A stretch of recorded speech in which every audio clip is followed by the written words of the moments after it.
Baik, terima kasih atas kesempatannya. Saya Adilu Fitri Fahmiasari, NIM 2018-210311. Di sini saya akan menjelaskan tentang keuangan dan manajemen accounting. Yang pertama, adanya ikhtisar unit. Di unit ini akan terlihat dua area fungsional utama dalam My SAP Financial Solusi. Yang pertama yaitu akuntansi keuangan, dan yang kedua terdapat akuntansi manajemen. Yang pertama, akuntansi keuangan berfokus pada hukum, pandangan eksternal dari keuangan perusahaan. Kepatuhan terhadap standar adalah wajib dalam pembuatan laporan ini. Modul utama termasuk hutang usaha, piutang usaha, buku besar, dan akuntansi aset. Lalu yang kedua, akuntansi manajemen berkaitan dengan pandangan internal perusahaan, laporan keuangan, dan alat pengukuran kinerja lainnya. Pengelolaan akuntansi atau pengendalian seperti yang disebut di SAP memiliki berbagai alat yang tersedia untuk tim manajemen sehingga mereka dapat menghasilkan laporan yang melacak kemajuan dan hasil pada dasar internal. Beberapa komponen utama termasuk akuntansi pusat biaya, pusat laba, akuntansi, dan pesanan internal. Dalam 2 pelajaran pertama, peserta menjadi akrab dengan beberapa komponen dari akuntansi keuangan. Kegiatan termasuk pelaksanaan laporan dan pembayaran dari faktur vendor. Pelajaran ketiga yaitu membahas pengendalian di SAP Student. Kegiatan termasuk penciptaan pusat biaya. Lalu saya akan menjelaskan tujuan. Setelah menyelesaikan unit ini, terdapat tujuan, yaitu yang pertama, bedakan antara elemen organisasi dan data master. Lalu yang kedua, menggambarkan integrasi antara akuntansi keuangan dan modul SAP lainnya. Yang ketiga, jelaskan cara melihat bagian akun. Yang keempat, jelaskan bagaimana SAP mendukung proses utama dalam akuntansi keuangan. Lalu yang kelima, jelaskan cara membuat pembayaran, melihat transaksi buku besar, dan melihat saldo bank. Lalu yang keenam yaitu menentukan elemen organisasi dan data master terkait dengan My SAP Financial Akuntansi Manajemen, pengendalian dan pengendalian perusahaan. Lalu yang ketujuh, tentukan komponen pengendalian dan pengendalian perusahaan. Lalu yang kedelapan, menggambarkan integrasi antara mengontrol dan aplikasi SAP lainnya, area komponen. Terima kasih presentasi dari saya. Selanjutnya akan dilanjutkan oleh rekan saya. Terima kasih. Assalamualaikum warahmatullahi wabarakatuh. Terima kasih atas kesempatannya. Perkenalkan, nama saya Alvin Rangga Aristino. Di sini saya akan melanjutkan presentasi dari rekan saya. Nah, di sini saya akan menjelaskan tentang sistem akuntansi SAP Etika. Nah, sistem akuntansi dengan berbagai subunitnya ini merupakan bagian penting dari solusi SAP. Nah, integrasinya berbagai aspek akuntansi satu sama lain dan dengan aplikasi logistik dan sumber daya manusia menjadi alat manajemen untuk semua departemen perusahaan. Antarmuka dengan rantai logistik dari pengadaan hingga penjualan memungkinkan optimisasi proses penjualannya. Nah, untuk perusahaan internasional ini, SAP R3 menawarkan perangkat lunak fleksibel yang dapat digunakan di negara lain. Nah, sistem ini memenuhi kebutuhan negara-negara industri utama di dunia dengan pendekatan multibahasa. Nah, penanganan ini mata uang yang fleksibel dan spesifik negara fungsi yang diperlukan untuk mengembangkan sistem akuntansi yang seragam yang dapat dikonsolidasi lintas batas internasional. Nah, di sini sistem akuntansi SAP R3 dibagi menjadi beberapa komponen. Yang pertama, akuntansi keuangan, yang kedua corporate finance management, dan yang ketiga adalah manajemen investasi. Nah, yang pertama adalah akuntansi keuangan. Akuntansi keuangan ini meliputi akuntansi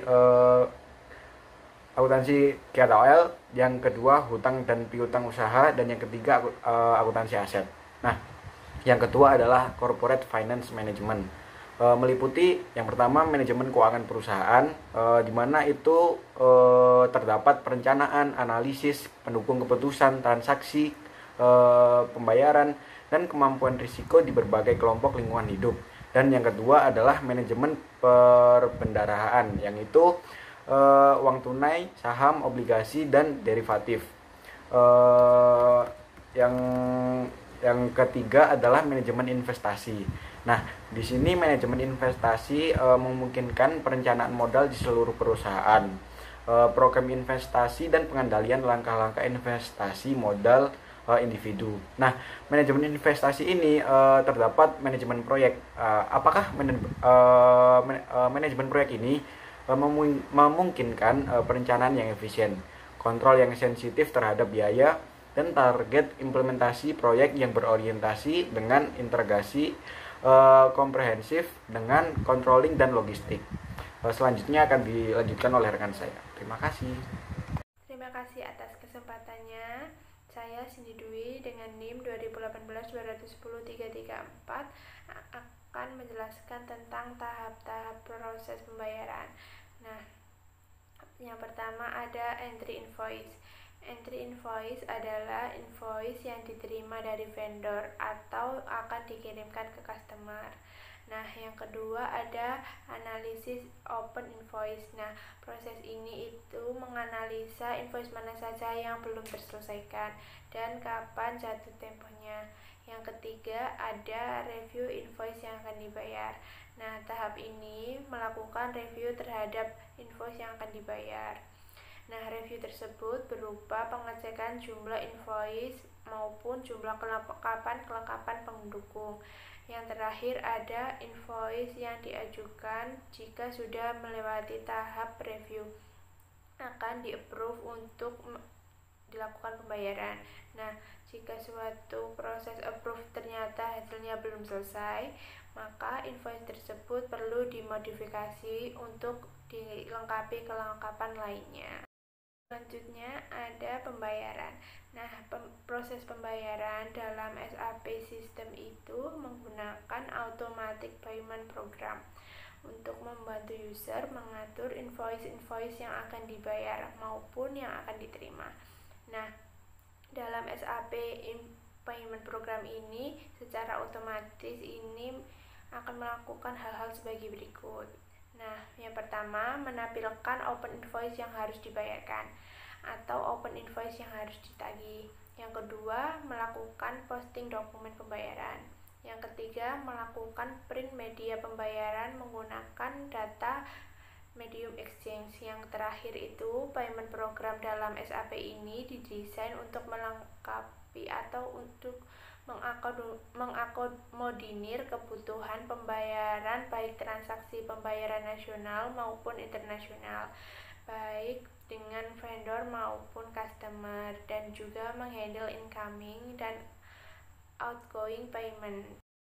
Nah, adapun proses pembayaran terdiri dari 4 tahap. Yang pertama, tahap setting parameter. Nah, parameter-parameter yang disetting itu meliputi invoice mana yang akan dibayar, metode mana yang akan digunakan, kapan akan dilakukan pembayaran, dan kode perusahaan mana yang akan dijadikan acuan, serta bagaimana metode pembayarannya. Nah, yang kedua itu mengeluarkan proposal. Nah, setelah setting parameter selesai, maka tahap selanjutnya adalah mengeluarkan proposal yang berisi daftar mitra bisnis serta invoice yang akan dibayarkan. Nah, yang ketiga itu penjadwalan pembayaran. Setelah proses verifikasi data mitra bisnis dan daftar invoice yang harus dibayarkan telah selesai, maka tahap selanjutnya adalah menentukan jadwal pembayaran untuk masing-masing invoice. Nah, pada tahap ini itu dokumen pembayaran dibuat. Yang ketiga ada pengajuan pembayaran. Setelah proses verifikasi data mitra bisnis dan daftar invoice yang akan dibayarkan selesai, maka tahap selanjutnya adalah menentukan jadwal pembayaran untuk masing-masing invoice. Nah, yang terakhir itu printing media pembayaran. Terima kasih. Terima kasih atas kesempatannya. Nama saya Elisa Khotrunada dengan NIM 2018-210338. Di sini saya akan menjelaskan keunggulan program SAP Akuntansi untuk pemula. Program SAP Akuntansi merupakan aplikasi yang digunakan untuk mengatur berbagai keperluan perhitungan neraca sebuah perusahaan. Pada dasarnya, SAP merupakan singkatan dari System Application and Processing, di mana keseluruhan aplikasi yang terdapat di dalamnya merupakan bagian dari sebuah sistem dalam memudahkan sistem kontrol pada catatan keuangan sebuah perusahaan. Maka dibutuhkan sistem terpercaya yang telah mencangkup seluruh kebutuhan perusahaan tersebut. Penggunaannya juga harus didasarkan pada setiap subunit yang ada dalam perusahaan, sehingga seluruh perhitungan yang dilakukan tidak mengalami kesalahan atau perbedaan antara satu bagian dari yang lain. Dengan menggunakan program SAP Akuntansi, ada beberapa keuntungan yang didapatkan. Lalu seluruh catatan tersimpan dengan baik. Penggunaan program akuntansi akan mempermudah para pengguna untuk melakukan pencatatan pada sistem setiap proses transaksi, mulai dari proses awal transaksi hingga seluruh proses keluar atau masuknya barang dapat dicatat dengan rinci. Cara ini menjadi salah satu trik yang mudah untuk digunakan dalam merapikan catatan perusahaan yang telah terlanjur berantakan. Dari segi skala perusahaan, aplikasi dapat digunakan baik untuk sejenis perusahaan kecil ataupun perusahaan besar. Bukti-bukti pembayaran yang ada pada aplikasi juga dapat disimpan dengan baik. Seluruh proses pencatatan akan terekam sehingga kita lebih mudah untuk mengolah data hingga dalam bentuk resmi, jurnal, dan neraca. Pada beberapa kasus, terkadang perusahaan membutuhkan waktu yang lebih lama untuk mengolah data yang masih belum jelas validitasnya.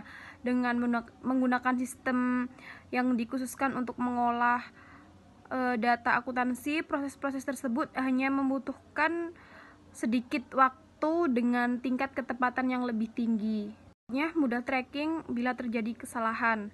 Tidak dapat dipungkiri bahwa kesalahan ketika melakukan olah data masih mungkin terjadi. Kita tak perlu khawatir karena dengan menggunakan sistem yang telah teruji, kesalahan dalam pengolahan data dapat diminimalisir.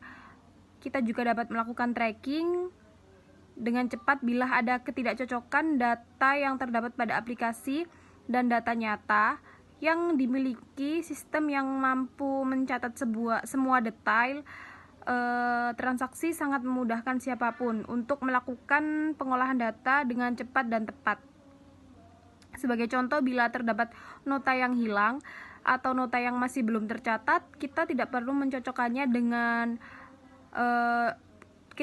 dapat mencocokkannya dengan mudah melalui sistem yang telah digunakan. Catatan lama dan letak kesalahan akan langsung terlihat sehingga kita tidak perlu mengalami kesulitan ketika menggunakan aplikasi tersebut. Cukup melihat bagian mana yang mengalami ketidakcocokan, kemudian perbaiki data yang telah dibuat menggunakan data yang benar. Setelah itu proses perhitungan dapat dilanjutkan tanpa harus mengalami permasalahan yang besar. Bila menggunakan sistem manual, kerap kali data kita menjadi rancu dan sulit untuk mencari di mana letak kesalahan perhitungan pada perusahaan kita. Proses perhitungan lebih cepat, efektivitas kinerja dan kecepatan pengerjaan data juga menjadi kunci kesuksesan sebuah perusahaan. Agar perusahaan kita tidak membuang terlalu banyak waktu untuk mengolah data, penggunaan sistem akuntansi akan sangat berguna. Dalam sistem tersebut telah tersedia banyak fasilitas yang khusus dibuat untuk memudahkan seluruh proses pencatatan serta perhitungan data keuangan perusahaan. Tanpa adanya sistem tersebut, seluruh langkah masih harus dilakukan secara manual sehingga waktu yang dibutuhkan menjadi sangat lama dan tidak efektif dalam hal proses pengerjaan.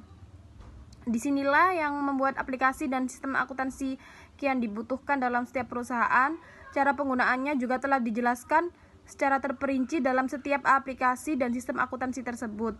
Bila kita ingin mengembangkan sebuah perusahaan atau sekedar memperbaiki catatan keuangan sebuah perusahaan, sistem aplikasi akuntansi dapat menjadi pilihan utamanya untuk perusahaan. Dalam beberapa kasus akuntan perusahaan telah dihitung dengan tepat dan benar.